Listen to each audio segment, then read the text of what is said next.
Are you a tattoo artist or do you have tattoos? Well, have you ever wondered about the legal implications of tattoos? Who owns them? The tattoo artist or the person that's getting the tattoo? Well, I'm attorney Candace, so let's talk about it. All right. So today there's a big fight with Mike Tyson and some other guy. I don't know. But this brought up in my memory the big legal battle regarding Mike Tyson's infamous tattoo, right? So, good luck, Mike. Let's talk about the legal implications of tattoos. Who owns them, right? Now, let's do a brief recap on intellectual property, okay? There's three types of intellectual property. You have patents, copyrights, trademarks. Patents is what you use to protect an invention, right? Copyrights is what you use to protect some type of artistic, creative works of authorship. And then trademarks are what you use to protect your brand. All right, so now we got that out of the way. When it comes to tattoos, that is a creative, artistic work. That's a work of authorship. That's something that you create and you can put your name on it, right? So the moment a tattoo artist creates the tattoo, because usually they have to, like sketch it out, right? They gotta sketch it out on like a parchment paper type of deal, and then, go forward with the rest of the process, okay? But the way copyrights work, the moment you create it in a tangible medium of expression, all that means in simple terms is you put it on something that's fixed, okay? Whether that's, writing it out on a piece of paper, whether that's, if you're creating some type of song, singing it on a recorded microphone in the studio, whatever. Heck, it can even be as simple as recording it on your phone, but just putting it in a way that you can hold it there and document it, okay? So when you draw out the tattoo on a piece of parchment paper, that's something tangible. You can hold that in the air and say, look, I created this, okay? It's something fixed, okay? Unless you ball it up and throw it away, it's there. You can't erase that, okay? So we already acknowledged there's no dispute that tattoo artists certainly have a copyright when they sketch out their artwork before they put it on a person's body, right? Now, a lot of you may not know, but you actually acquire what's called a common law copyright the moment you put your artistic work in a tangible. If you or someone you know is having some type of intellectual property issue with either their copyright or trademark, use the QR code above and book a consultation with my office, and we will be happy to give you legal advice on how to best protect your IP.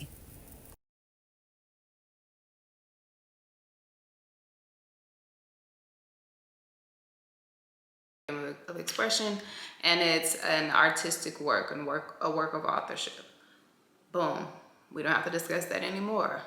But now the interesting kind of mind-boggling play comes into part when you put that tattoo on a human being, and then that human being goes on to be in, say, a movie or something like that. Then what happens, okay? So Mike Tyson's infamous face tattoo caused a lot of legal disruption with regards to ownership of the copyright once it's put onto a human being, okay? Can the tattoo artist challenge, production companies and, video game companies when they use the likeness of that human being that is wearing the tattoo, and they include the tattoo in their movie production or their game production, okay? So you guys probably remember a movie, which is one of my personal favorite movies, Hangover, okay? And the Hangover movie had a couple of series, I think 3.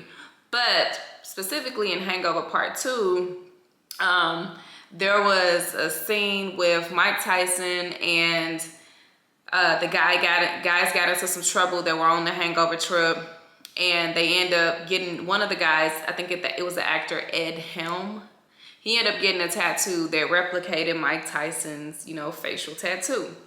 Well, the tattoo artist who created Mike's tattoo filed lawsuit against Warner Brothers. Warner Brothers created Hangover, okay? So the tattoo artist filed a lawsuit against Warner Brothers, basically saying, hey, this is copyright infringement. I did not give you guys any permission to use my artistic work in your movie, okay? Now, we had an opportunity for the court to do what's called setting precedent, okay? Setting precedent just means that there's a novel or new issue that's never been presented to the court before, and now the court has to make a ruling to basically determine going forward, how do we typically handle this issue, okay? So the Hangover case, I believe that was filed like in 2011. That was sort of our first, opportunity to see how the court is going to respond when there's a copyright claim for a tattoo that's been put on a human person, and that human person has consented to their likeness being used in the movie, okay? Well, womp, womp, womp. The case settled out of court. So the court didn't even get to rule on it and make any precedent, because Warner Brothers and the tattoo artist ended up settling out of court. And I mean, once you settle, the case gets dismissed, and that's it. All right. There was another case not too long ago involving one of my favorite athletes, LeBron James. All right, and his tattoo artist basically sued NBA 2K, which I believe their company is called Take-Two. Yeah, Take-Two. So LeBron James has all these nice tattoos that was done by, a specific go-to tattoo artist. LeBron James consented to his likeness being used in the 2K, the NBA 2K game, right? And of course, a person's physical features usually encompass their tattoos, So just imagine if you have a ball player who's consented to being on a game and they have no tattoos, right? It's kind of like, well, is that same person? Or on the other hand, from the tattoos artist's perspective, it's a game. So you don't have to have the exact tattoo that person has. You can just put any tattoos on them just to, make them look more similar to their natural self, okay? But let's get into the legal scenario here. So NBA 2K got sued by LeBron's tattoo artist for them using his tattoos on his player, on the LeBron player in the game, okay? And this was another opportunity for the court to set some precedent so we can all have a clear understanding of who has ownership over the copyright once it's put on a human body, okay? Again, these folks settled out of court. So we did not get to any legal precedents. If you or someone you know is facing some type of intellectual property issue with either their copyright or trademark, use this QR code above to book a consultation with my office, where you will receive unique legal advice for your specific situation on how best to protect your IP.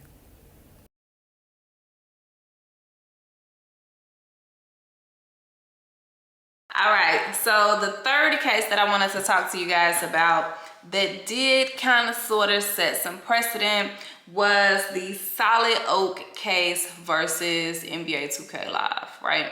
And basically what happened was another tattoo artist who tattooed some NBA players who were on 2K Live sued 2K Live, and basically the court held that the tattoos display on the 2K video game was of a de minimis value, right? And that's a legal term of art that basically means not enough of it was used to basically infringe on the copyright. So the second ruling that the court gave was that the player, because the player himself consented to being on 2K and the use of his likeness, including his tattoos, there was an implied consent for the game company, NBA 2K, to use the tattoo, right? So far, that's all we got when it comes to tattoos. Quote, why am I quoting? But that's all we have when it comes to the court's interpretation of tattoos and copyright infringement. So what you can do, tattoo artists, because there's such a gray area and there's not a lot of case law on who's right, who's wrong, things like that, is once you sketch out a new design for a particular person, immediately get it copyrighted. It doesn't cost very much to copyright. Okay, it's like $60 to file a copyright. So immediately copyright it, because although a common law copyright is created in the artwork the moment you create it, in order to file a lawsuit, you have to have it federally registered as a copyright. And also, you get more statutory damages, like your attorney's fees paid and things like that, if at the time the person infringed on your copyright, you had it registered with the federal government, okay? So just as a rule of thumb, it's always best to go ahead and as soon as you get done sketching it up, upload it to the U.S. Copyright Office, pay the little $60 fee, get it copyrighted. Then as far as the other issue that presents is your customer wearing it on their body and them having inherent ability to consent to other people using their likeness. So one of the ways we allow other people to use our intellectual property is through licensing agreements, okay? So what you want to do is, now this is going to sound far-fetched, but if you want to be about your business and really protect your IP, that's what you got to do. So you also want to go to an amazing attorney like myself and have a contract drafted up for all of your customers that you're creating unique artwork pieces for, okay? And your contract is gonna be basically a license for them to use your artistic work on their body, but it's only limited to their use and enjoyment of it, okay? And you will restrict them from licensing it out to third parties, okay?